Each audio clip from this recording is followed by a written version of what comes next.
Hello friends, இந்த வீடியோவில் நம்ம எப்படி கடலைப்பருப்பு கூட்டு பண்ணுறது தாங்க பார்க்க போகிறோம். இதில் புடலங்காய் போட்டு நான் எப்போவுமே இது தப்பு பண்ணி நல்லா சொதன்னு பண்ணிடுவேங்க. இன்றைக்கி பர்ஃபெக்டாக பண்ணணும்னு சொல்லிட்டு நிறைய தடவை ட்ரை பண்ணி பக்குவமாக செஞ்சுருக்கேங்க. அதாவது நம்ம 3/4 கிளாஸுக்கு கடலைப்பருப்பு எடுத்தோன்னா 1/2 கிளாஸுக்கு வந்து பாசிப்பருப்பு எடுத்துக்கலாம். நல்லா 3 டைம்ஸ் வாஷ் பண்ணிவிட்டு மஞ்சத்தூள் போட்டுட்டு 2 விசில் மட்டும் விட்டுறலாங்க. நான் வந்து ஒரு 3-4 விசில் விட்டுருவேன், அப்புறம் ரொம்ப குழஞ்சி போயிடும். அதுக்கப்புறம் ரொம்ப ஸ்மாஷ் பண்ணாமல் அடியாப்பில் அழுங்காமல் அதை எடுத்து பார்க்கணும். முக்கியமாக அந்த கடலைப்பருப்பை வந்து உடஞ்சிடக்கூடாதுங்க. அது உடஞ்சிருச்சுன்னா சட்னி மாதிரி ஆயிரும், டேஸ்ட்டே இருக்காது. இந்த டைமில் அது ஆறிட்டு இருக்கட்டும். அதுக்குள்ளார வந்து மிக்ஸி ஜாரில் வந்து 1 ஸ்பூன் சீரகம் போட்டுக்கலாம். அதுக்கப்புறம் 2 மிளகாய் போட்டுக்கலாங்க. வரமிளகாயும் இருக்கலாம், பச்சை மிளகாயும் இருக்கலாம். யாருக்கு எந்த ஃப்ளேவர் பிடிக்குதோ அந்த மாதிரி போட்டுக்கலாம். அப்புறம் கொஞ்சம் 1 கப் நிறையா வந்து துருவின தேங்காய், இது எல்லாத்தையும் போட்டுட்டு நைஸாக கிரைண்ட் பண்ணிக்கணும். அதுக்கு முன்னாடி கொஞ்சம் இதோட டிப் தாங்க, ஒரு 1/4 டீஸ்பூனுக்கு அரிசி மாவு இருக்குது பார்த்தீங்களா, அதையும் போட்டு கிரைண்ட் பண்ணிக்கலாம். இது நல்லா ஆறிடுச்சு.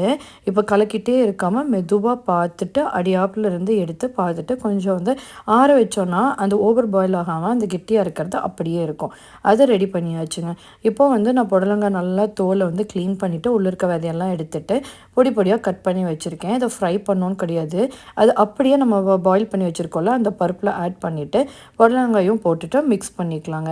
நல்லா மிக்ஸ் பண்ணி விட்டதுக்கப்புறமா என்ன பண்ணலான்னா, நம்ம அரைச்சி வச்சுருக்கோம்ல அந்த அரைச்சி ஒரு ஃபைன் பேஸ்ட்டை நம்ம அரைச்சோன்னா நல்லாயிருக்கும். அந்த அரைச்சி வச்சதை வந்து ஆட் பண்ணிக்கலாம். ஆட் பண்ணிவிட்டு நிறைய தண்ணி ஊற்றிடக்கூடாதுங்க, கொஞ்சம் கெட்டியாக இருக்கும் போதே ஆட் பண்ணிடலாம். அதுக்கப்புறம் அந்த மிக்ஸி ஜாரில் கொஞ்சம் இருக்கும்ல, அதில் கொஞ்சமாக தண்ணி கலந்து அந்த மூடியில் இருக்கிறதையும் அந்த மிக்ஸி ஜாரில் இருக்கிறதையும் ஆட் பண்ணிடலாம். ரொம்ப தண்ணி ஆயிடுச்சுன்னா அப்புறம் ரொம்ப தண்ணி வந்துடும். இப்போ இந்த பாசிப்பருப்பும் கூட சேர்ந்து வெந்திருக்கனால ஒரு திக் கன்சிஸ்டன்சி கொடுத்துரும். அப்புறம் கல்லுப்பு போட்டுக்கலாம். எனக்கு வந்து உனக்கு கொஞ்சம் லைட் கலர் வேணுங்கிறனால மஞ்சத்தூள் போட்டிருக்கேங்க.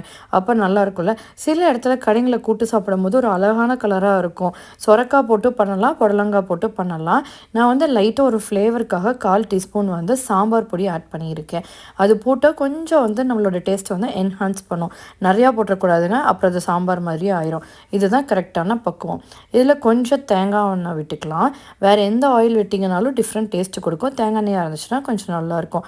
கொஞ்சம் கடுகும் உளுந்தம்பருப்பு போட்டுட்டு ஒரே ஒரு பச்சை மிளகா, ஆல்ரெடி அதில் வந்து ஸ்பைசினஸ் இருக்கும், அந்த ஃப்ளேவருக்காக ஆட் பண்ணுறோம். கருவேப்பிலையும் பெருங்காயத்தூளும் போட்டாச்சுங்க. போட்டுட்டு அது அப்படியே சுட சுட இருக்கும்போது இறக்கி வச்சுட்டு நல்லா மிக்ஸ் பண்ணோன்னா சூப்பர் டேஸ்ட்டாக இருக்குங்க. என் குழந்தைங்களுக்கும் அது ரொம்ப பிடிச்சிருந்து. காய் சாப்பாடு வைக்கிறது எவ்வளோ கஷ்டம், இந்த மாதிரி பண்ணால் எம்மியாக இருக்கும். நீங்களும் ட்ரை பண்ணி பாருங்கள். Thank you friends.